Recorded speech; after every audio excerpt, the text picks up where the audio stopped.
tidak sah dan tidak mengikat dengan tersangka terhadap Imam Syahri Nur oleh termohon.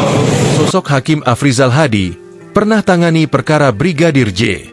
Hakim Afrizal Hadi membuat heboh dan ramai jadi perbincangan setelah menerima gugatan pra-peradilan tersangka suap Gubernur Kalsel, Syahbirin Nur alias Paman Birin.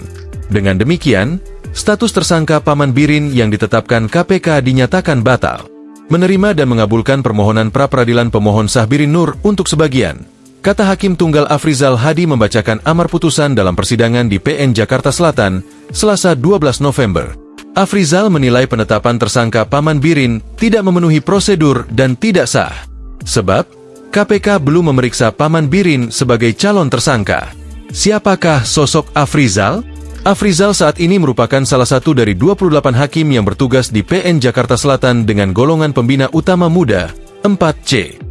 Pria kelahiran 23 Mei 1969 itu merupakan lulusan S2 Hukum. Ia sudah lama berkecimpung di dunia peradilan. Afrizal tercatat pernah menjadi hakim di Pengadilan Negeri Tanjung Pati pada 2016 lalu. Ia lalu dipromosikan menjadi Ketua Pengadilan Negeri Tanjung Pati. Kemudian, Afrizal juga pernah menjadi Ketua Pengadilan Negeri Sidikalang pada 2019. Ia lalu dimutasi menjadi Hakim Pengadilan Negeri Pekanbaru. Lalu, ia juga pernah menjabat sebagai Hakim Pengadilan Tinggi Riau. Setelahnya, Afrizal dipromosikan menjadi Ketua Pengadilan Tinggi Medan pada 2021. Afrizal lantas dikirimkan ke Jakarta dan sempat menjadi hakim di Pengadilan Negeri Jakarta Selatan. Saat mengabdi di PN Jaksel, Hakim Afrizal Hadi juga memiliki karir mentereng ketika ditunjuk untuk menjadi hakim ketua dalam sidang obstruction of justice atau perintangan penyidikan dalam kasus pembunuhan terhadap Brigadir Yosua atau J pada tahun 2022 lalu. Adapun dia menyidangkan terdakwa Kompol Baikuni Wibowo, Kompol Cak Putranto, dan AKP Irfan Widianto.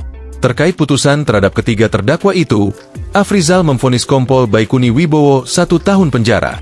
Dalam putusannya, Afrizal membeberkan hal-hal yang memberatkan, yaitu Baikuni harusnya memiliki pengetahuan lebih soal kewenangannya dalam kegiatan penyidikan suatu kasus. Lalu, dia juga menganggap Baikuni melakukan perbuatan ilegal karena menyalin dan menghapus informasi atau dokumen DVR CCTV serta barang bukti DVR CCTV. Terdakwa Baikuni telah melakukan perbuatan berdasarkan atas perintah yang tidak sah menurut peraturan perundang-undangan, padahal sudah perwira menengah polisi sudah mengetahui pengetahuan tersebut, katanya dalam sidang putusan pada 24 Februari 2023 lalu dikutip dari Kompas.com. Sementara itu, berdasarkan situs LHKPN KPK, Afrizal terakhir melaporkan harta kekayaannya pada 30 Januari 2024 untuk periodik 2023 sebagai Hakim Pengadilan Negeri Jakarta Selatan. Kekayaannya mencapai 1 miliar rupiah. Download Tribun X sekarang, menghadirkan lokal menjadi Indonesia.